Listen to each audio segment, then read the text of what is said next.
আসসালামু আলাইকুম প্রিয় শিক্ষার্থীবৃন্দ, মনোবিজ্ঞানের অনলাইন ক্লাসে তোমাদের সবাইকে স্বাগত জানাচ্ছি। আমি উম্মে মিফতাহুল জান্নাত, প্রভাষক, মনোবিজ্ঞান বিভাগ, সরকারি আজিজুল হক কলেজ, বগুড়া। অনার্স তৃতীয় বর্ষের ক্লাস নেব আজকে সমাজ মনোবিজ্ঞান বিষয়ে। গণযোগাযোগ এবং যৌথ আচরণ এই বিষয়টি আমরা পড়ব।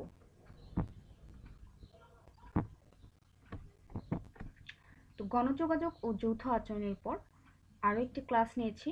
সেই ক্লাসে জনমত এবং প্রচারণা এই দুটো বিষয় আমরা জেনেছিলাম। তো এখানে আমরা আজকে জানব গুজব ও পূর্ব সংস্কার নিয়ে। গুজবের ইংরেজি প্রতিশব্দ রিমার। এটা মূলত একটা যৌথ আচরণ এবং এটি অত্যন্ত আগ্রহ উদ্দীপক সামাজিক আচরণ। তো গুজবকে আমরা এভাবে সংজ্ঞায়িত করতে পারি যে কোনো প্রমাণবিহীন তথ্য যখন লোকমুখে দ্রুত ছড়িয়ে পড়ে, এই তথ্য যে সম্পূর্ণভাবে মিথ্যা না হলেও এত বেশি বিকৃত হয়ে যায় যে সত্য ঘটনার সাথে কোনো মিল থাকে না, এগুলোই মূলত হচ্ছে গুজব। তো গুজব নিয়ে সর্বপ্রথম মানে গবেষণার ক্ষেত্রে যিনি নেতৃত্ব দিয়েছিলেন তিনি গর্ডন অলপোর্ট, এবং লিও পোস্টম্যানের সাথে তিনি কিছু গবেষণা পরিচালনা করেন। তার গবেষণা কাজগুলো দ্য সাইকোলজি অফ রিউমার নামক গ্রন্থে প্রকাশিত হয়। আর গুজব নিয়ে গবেষণা শুরু হয় মূলত দ্বিতীয় বিশ্বযুদ্ধের সময়। দ্বিতীয় বিশ্বযুদ্ধের সময় শুরু হওয়ার কারণ সে সময় একটা অস্থিতিশীল পরিবেশ সৃষ্টি হয়েছিল এবং জনগণের মধ্যে বিভিন্ন রকম তথ্য ছড়িয়ে পড়ছিল এবং বিভিন্ন রকম মতামত লক্ষ্য করা যাচ্ছিল বিভিন্ন বিষয়ে। এই তখন গুজবকে প্রতিরোধ করার জন্য আমেরিকার বোস্টন শহরে গুজব চিকিৎসালয় নামে একটা কেন্দ্র খোলা হয়েছিল। তো গুজব সংক্রান্ত আসলে যদি উদাহরণে দিতে হয় তাহলে আমরা এখানে অলপোর্ট এবং পোস্টম্যান একটি উদাহরণ দিতে পারি। দ্বিতীয় বিশ্বযুদ্ধের সময় মহিলাদের মধ্যে গরুর মাংস নিয়ে একটি গুজব ছড়িয়ে পড়ে। গুজবটি এরকম ছিল যে ক্যাম্পের ভিতর প্রচুর পরিমাণ গরুর মাংস রয়েছে এবং তা বাহিরে ফেলে দেওয়া হচ্ছে, এত বেশি পরিমাণ আছে। তো এই ঘটনাটা ছিল মূলত একটা অস্পষ্ট ঘটনা এবং ক্যাম্পের ঘটনা বাহিরে খুবই কম পৌঁছাতো বা জনগণ খুবই কম জানতো এবং গরুর মাংস সে সময় একটা অত্যাধিক চাহিদা ছিল। তো এই কারণে একটা অস্পষ্ট বিষয় নিয়ে সহজেই সবার মধ্যে মানে গুজবটা একজন থেকে আরেকজনের মধ্যে পর্যায়ক্রমিকভাবে তথ্যগুলো ছড়িয়ে পড়েছিল। গুজব সঞ্চালন প্রক্রিয়া ও তার মনোবৈজ্ঞানিক ব্যাখ্যা। গুজব কিভাবে সঞ্চালিত হয় এ সংক্রান্ত একটি গবেষণা পরিচালনা করেছিলেন গর্ডন অলপোর্ট এবং লিও পোস্টম্যান। তো এই পরীক্ষণটি পরিচালনার সময় যেটা করা হয়েছিল, একজন পরীক্ষণ পাত্রকে একটি ছবি দেখানো হয়েছিল এবং ছবিতে কি কি বলা আছে বা ছবির বিষয়গুলো দ্বিতীয় ব্যক্তির কাছে বর্ণনা করতে বলা হয়। দ্বিতীয় ব্যক্তি তৃতীয় ব্যক্তির কাছে, তৃতীয় ব্যক্তি চতুর্থ ব্যক্তির কাছে, এইভাবে পর্যায়ক্রমিকভাবে ষষ্ঠ ব্যক্তি সপ্তম ব্যক্তির কাছে তার ছবিতে কি বিষয় আছে, কি বিষয়গুলো কি আছে সেগুলো বর্ণনা করতে বলা হয়েছিল। তো প্রথম ব্যক্তির যে বর্ণনা এবং সর্বশেষ ব্যক্তির যে বর্ণনা সেটির সাথে যখন মিলিয়ে দেখা হয়, দেখা গেল যে মূল যে বিষয়টি সেটি পরিবর্তিত হয়ে গেছে। এই যে পরিবর্তনের যে অন্তর্নিহিত যে প্রক্রিয়া, এই প্রক্রিয়াটিকে গর্ডন অলপোর্ট এবং লিও পোস্টম্যান তিনটা ভাগে ভাগ করেছিলেন। একটা মসৃণীকরণ, দ্বিতীয়টি হচ্ছে তীক্ষ্ণকরণ এবং তৃতীয়টি সুসামঞ্জস্যকরণ। মসৃণীকরণে যেটা হয় যে এখানে অনেক খুঁটিনাটি বিষয়, কোনো ঘটনার খুঁটিনাটি বিষয়গুলো বাদ পড়ে যায়। তীক্ষ্ণকরণে গিয়ে সবিশেষ গুরুত্বপূর্ণ সবিশেষ কিছু বিষয়ের উপর গুরুত্ব প্রদান করা হয়। যেমন কোনো চুরির ঘটনাকে লোমহর্ষক ডাকাতির ঘটনা হিসেবে বর্ণনা করা। সুসামঞ্জস্যকরণের ক্ষেত্রে যেটা হয় যে ব্যক্তি যখন কোনো ঘটনা বর্ণনা করবে সেক্ষেত্রে তার নিজস্ব আগ্রহ এবং প্রেষণার মাধ্যমে একটা ঘটনাকে নতুনভাবে উপস্থাপন করে, এটাই মূলত সুসামঞ্জস্যকরণ।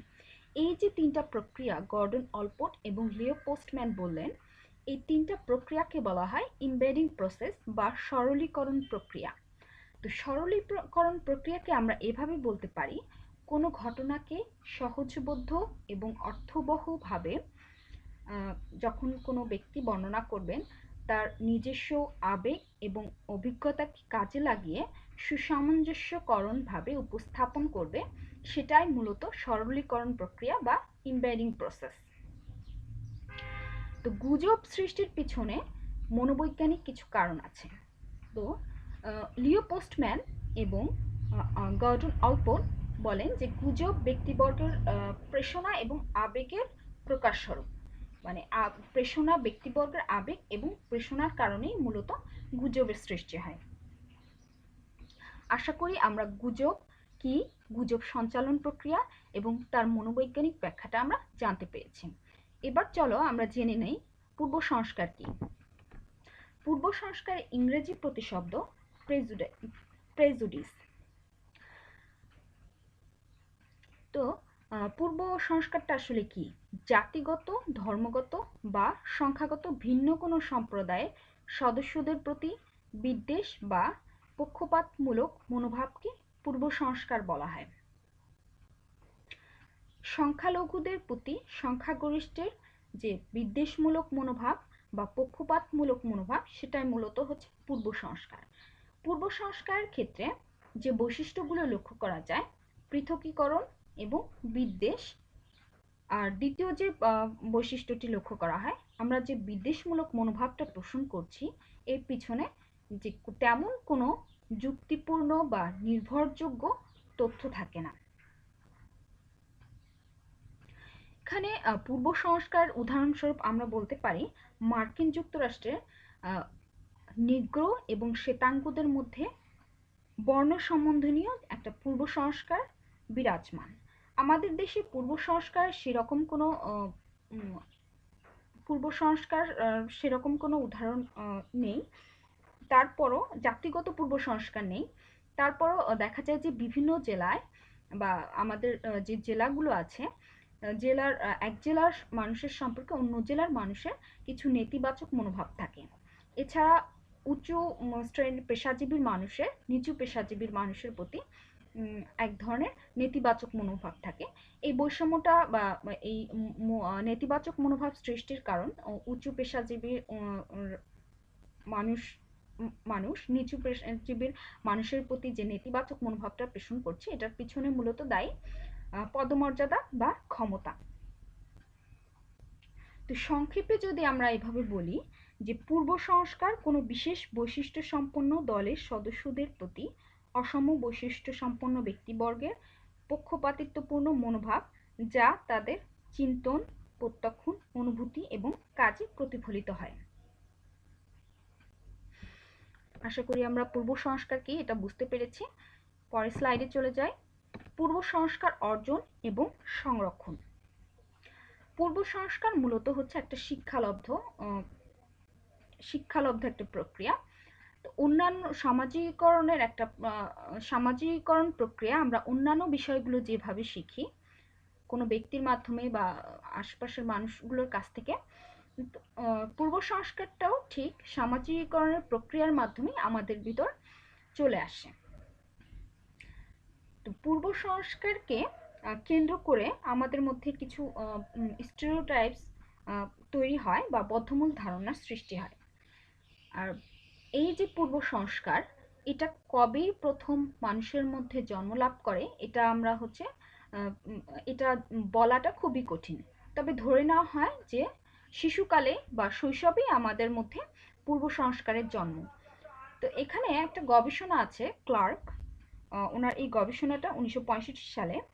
তো এখানে ওনার গবেষণায় দেখা গেছে যে 3 বছর বয়সী একজন আমেরিকান শিশু শ্বেতাঙ্গ এবং কৃষ্ণাঙ্গ পুতুলের মধ্যে পৃথকীকরণ করতে পারে। মানে এই ধরনের প্রক্রিয়া শিশুটির বর্ণভেদ সংক্রান্ত পূর্ব সংস্কার শিক্ষণের পরিচয়। এবার আসি আমরা হচ্ছে হার্টলে এবং হার্টলের একটি গবেষণায়। হার্টলে এবং হার্টলে 1952 সালে একটি গবেষণা করেছেন। এই গবেষণায় জাতিগত পূর্ব সংস্কারের বিকাশকে তিনটা পর্যায়ে বিভক্ত করা হয়েছে: পৃথকীকরণ, শনাক্তকরণ এবং মূল্যায়ন। পৃথকীকরণটা কি?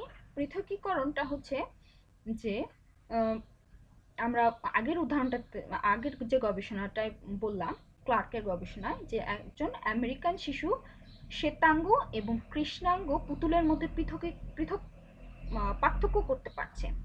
মানে এই পৃথকীকরণটাও তো ঠিক এরকমই, যে আলাদা করতে পারা, দুইটা বিষয়ের মধ্যে আলাদা করতে পারছে। দুইটা বিষয়কে আলাদা করতে পারাই মূলত হচ্ছে পৃথকীকরণ। শনাক্তকরণ হচ্ছে আমি নিজে কোন পর্যায়ের অন্তর্ভুক্ত, আমি নিজে কোন দলের অন্তর্ভুক্ত সেটা আইডেন্টিফাই করতে পারা, এটাই মূলত হচ্ছে শনাক্তকরণ। এরপর আসি 3 নম্বরে আসে মূল্যায়ন। মূল্যায়নে যেটা হয় যে মূল্যায়নে কোনটা ভালো কোনটা মন্দ এটা আমি বুঝতে পারবো। এরপর স্লাইডে চলে যাই। পরের স্লাইডে না, এই স্লাইডে আরো কিছু কথা আছে। যে পূর্ব সংস্কার অর্জনের ক্ষেত্রে প্রধান যে ভূমিকা পালন করে সেটা হচ্ছে মুখ্য দল বা প্রাইমারি গ্রুপ। তো দলের অধ্যায়ে যেটা বলা আছে, দল সংক্রান্ত একটা অধ্যায়ই আছে, এখানে যেটা বলা আছে যে প্রাইমারি দলের সদস্য কারা? পরিবার, বন্ধু বান্ধব, আত্মীয় স্বজন। তো পূর্ব সংস্কার অর্জনের ক্ষেত্রে বলা হয়ে থাকে যে প্রাইমারি দল মুখ্য ভূমিকা পালন করে। প্রাইমারি দল বিশেষ করে বলবো যে পরিবারের সদস্যরা, বাবা মা, পূর্ব সংস্কার অর্জনে বিশেষ ভূমিকা পালন করে। তো এখানে একটা গবেষণা আছে, এই গবেষণাটা অলপোর্ট এবং ক্রেমারের 1946 সালে। তো এই গবেষণায় কলেজ ছাত্রদের উপর একটা গবেষণা। তো এখানে দেখা গেছে 69% ছাত্রছাত্রী বলেছে তারা যে পূর্ব সংস্কার অর্জন করেছে তার পিছনে বাবা মার অবদান আছে। এটা কিভাবে? যখন একটা শিশু পরিবারে বড় হয়, বাবা মা অন্যদের প্রতি যেরকম আচরণ করে, নিম্নবর্গের মানুষের প্রতি, হতে পারে সেটা হরিজন সম্প্রদায়, ঝাড়ুদার বা অন্যান্য নিচু পেশাজীবীর মানুষের প্রতি যে ধরনের আচরণ করছে সেটা শিশু তার মধ্যে নিয়ে নিচ্ছে এবং পরবর্তীতে একই ধরনের আচরণ সে ওই শ্রেণীর মানুষদের প্রতি করছে। এভাবেই মূলত পূর্ব সংস্কারটা বাচ্চাদের মধ্যে সংরক্ষণ হচ্ছে এবং বা শিক্ষা লাভ করছে, পূর্ব সংস্কারটা বাচ্চারা শিক্ষা লাভ করছে। তো এখানে আরেকটা গবেষণা আছে যেটা বলা হয়েছে মূলত পূর্ব সংস্কার কিভাবে অর্জিত হয় সেটার কথা বলা আছে। যে পূর্ব সংস্কার কিভাবে অর্জিত হচ্ছে তা শরীফ এবং তার সহকর্মীরা 1961 সালে একটা পরীক্ষণের মাধ্যমে তুলে ধরেছেন। তো এই পরীক্ষণে একটা কিছু সংখ্যক ছাত্রকে একটা ক্যাম্পে নিয়ে যাওয়া হয়। এই ক্যাম্পে এই ছাত্রদেরকে দুইটা দলে বিভক্ত করা হয় এবং একটা প্রতিযোগিতামূলক খেলার আয়োজন করা হয়। তো এখানে দেখা গেছে যে প্রতিযোগিতামূলক খেলার আয়োজন করার পর এক পক্ষ আরেক পক্ষের প্রতি নেতিবাচক মনোভাব পোষণ করছে। এক পক্ষ নিজেদের দলের সদস্যদেরকে সাহসী হিসেবে দেখছে, আর অন্য পক্ষের যারা সদস্য তাদেরকে হচ্ছে তারা ভীরু কাপুরুষ হিসেবে চিহ্নিত করছে। তো এখান থেকেই আমরা বুঝতে পারছি মূলত পূর্ব সংস্কারটা কিভাবে অর্জিত হচ্ছে।